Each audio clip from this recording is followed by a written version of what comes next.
Hey y'all, how's it going? Hope everyone's doing well today.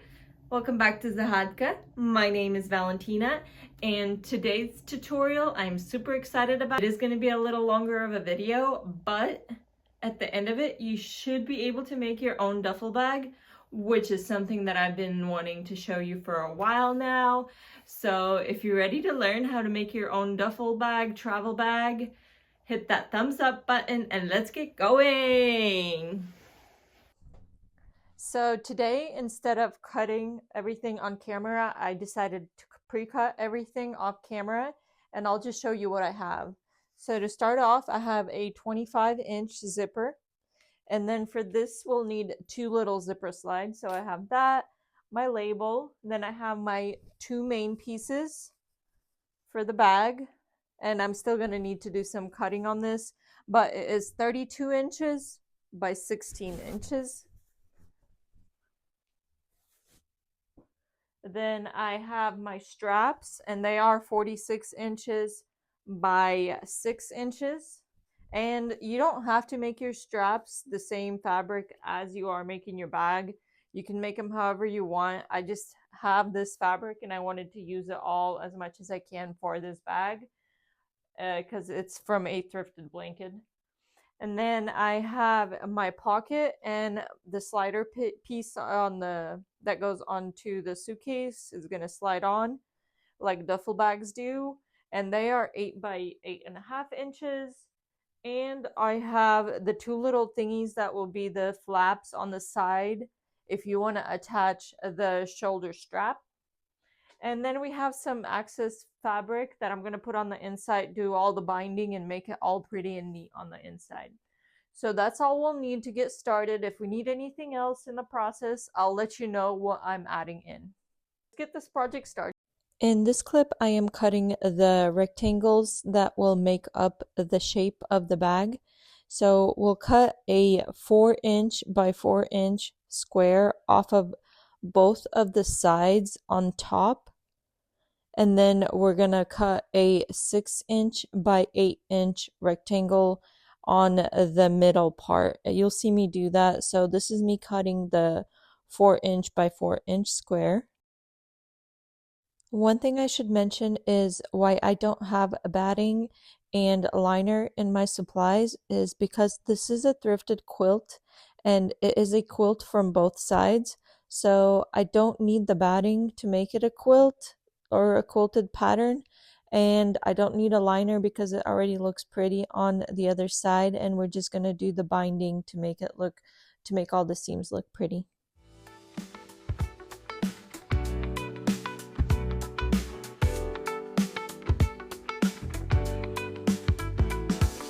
Overall, you should have 24 inches on the top, which is that shorter part, and then 32 inches on the bottom.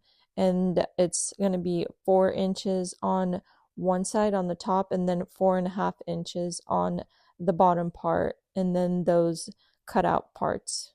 And that middle section that's shorter, it should be 20 inches wide by 8 inches tall.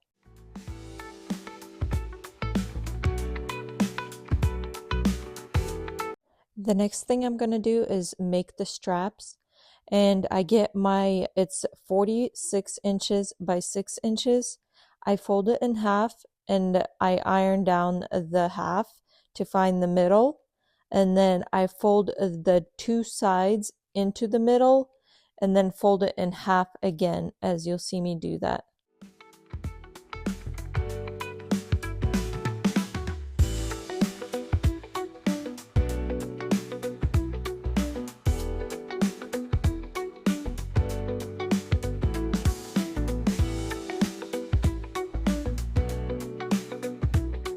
And since I used the quilted material, my straps were pretty thick, and I decided to clip them at this part so they would keep together before I sew down. And it was easier to keep track of it like that, but it ends up being about 1.5 inch strap wide.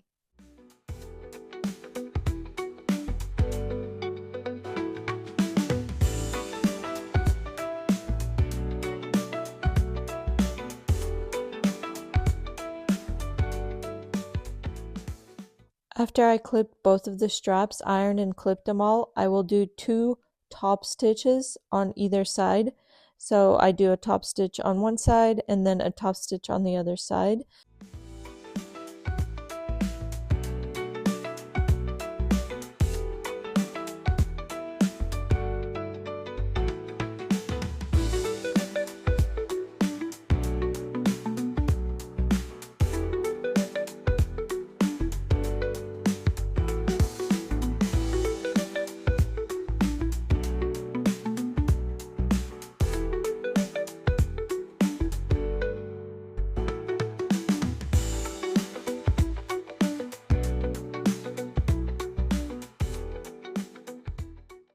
And this is how it should look once it's complete.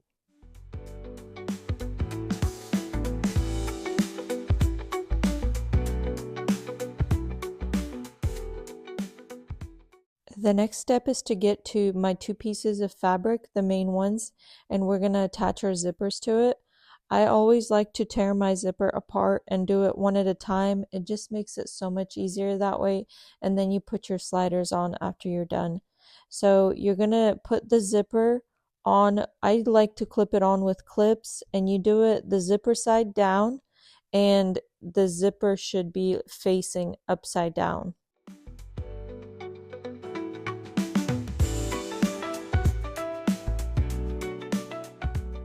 I love to have a little late night snack, so we had to do that here.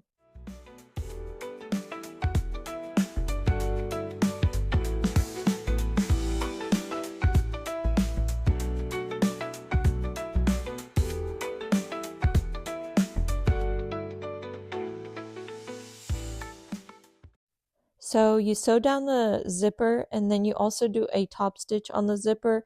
This will keep your material away from the zipper slider, and also it'll keep your zipper strap in the back all neatly and not anywhere where it can get caught on anything.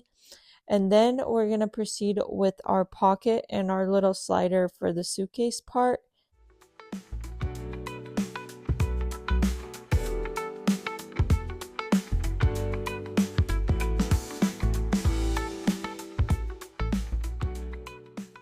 So I get my 2 8 by 8.5 inch pieces, and it's going to be 8.5 wide and 8 tall.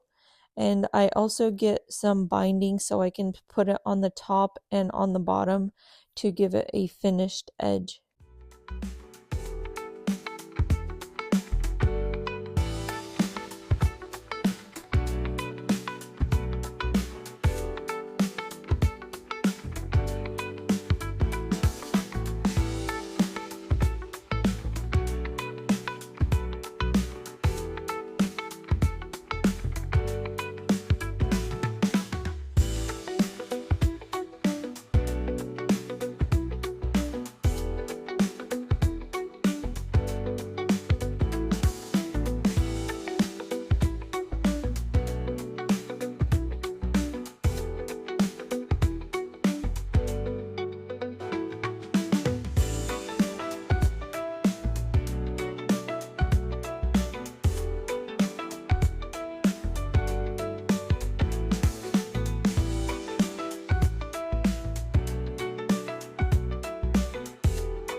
Then you gotta measure it out and make sure it's evenly on your bag, and it'll be on that line of 4.5 inches away from the bottom, and you should have about 6 inches on each side.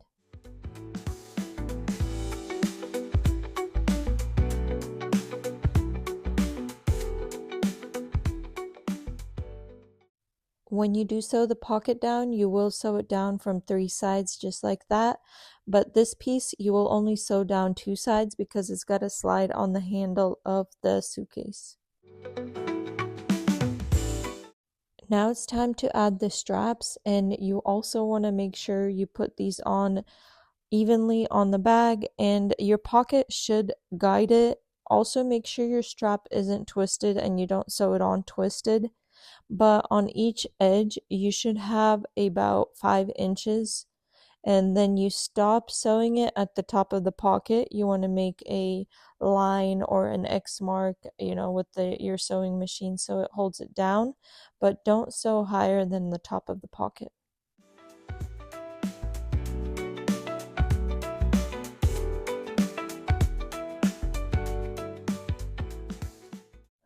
After we sew down the straps, it's time to add in the zipper sliders, and as I mentioned, you do have 2, so you put on one zipper slider from one side and then the other one from the other side. You can just do one, but most duffel bags do have 2 sliders. It's easier that way.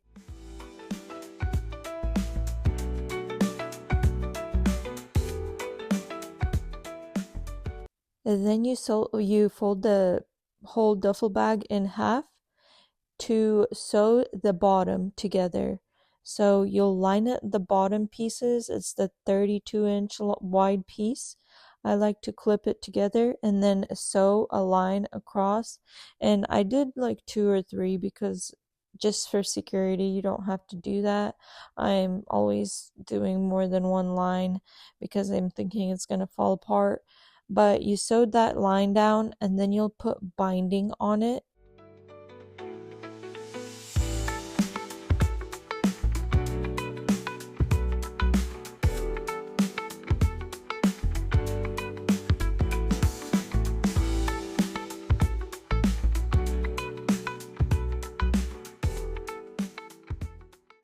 The binding, I usually cut it to be 1.5 to 2 inches wide, and then however long you need it. This one obviously is 32 inches. And I put it down on one side and sew it on the other side along the seam. So basically like in the ditch with the other seam I already made. This never happens, but my bobbin thread ended as I was ending, like at the very end of my binding. So that was pretty cool because that never happens. But with the binding, you then want to fold it over like that and then fold it over once more so it gives you a pretty edge, and then you'll sew it down on this side that you're folding.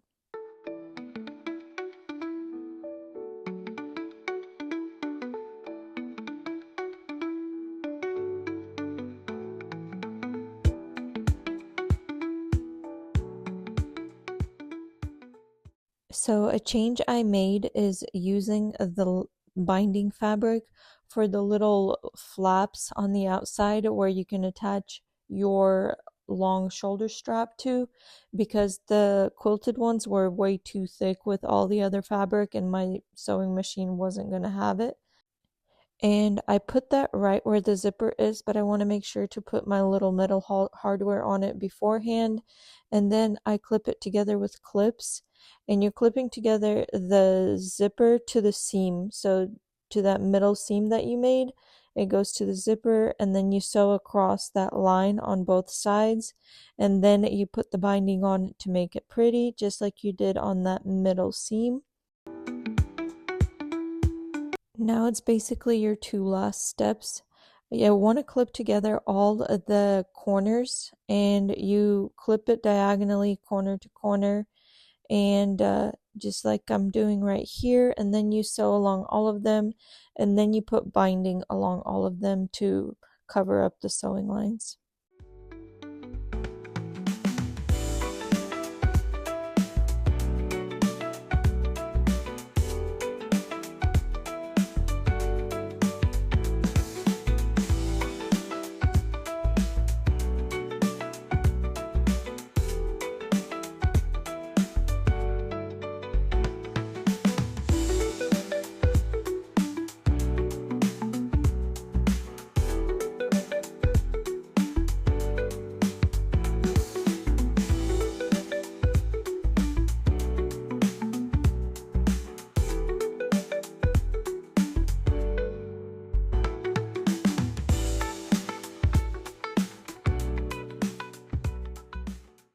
I was super excited about it here and just couldn't wait to turn it outside in, and I had to test it out to see if I would like the shape before I put the binding on those corner edges.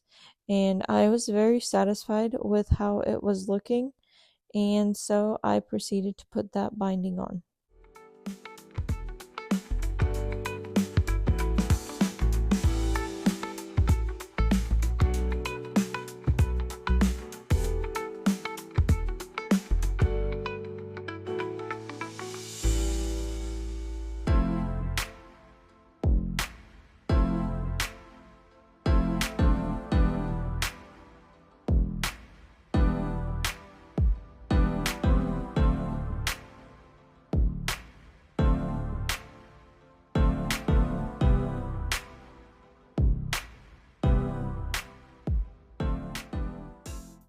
So now all the unfinished edges and everything is covered up with that binding, and your last step is just to cut off all the little access thread pieces and turn it outside in and put some stuff in it and admire how beautiful it is.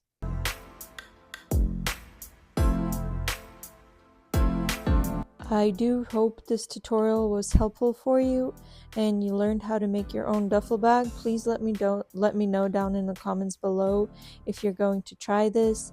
And just wanted to say thank you so much for watching. If you enjoyed it, please consider commenting, subscribing, hitting that little bell button, and sharing with your friends. And see you again next time. Bye!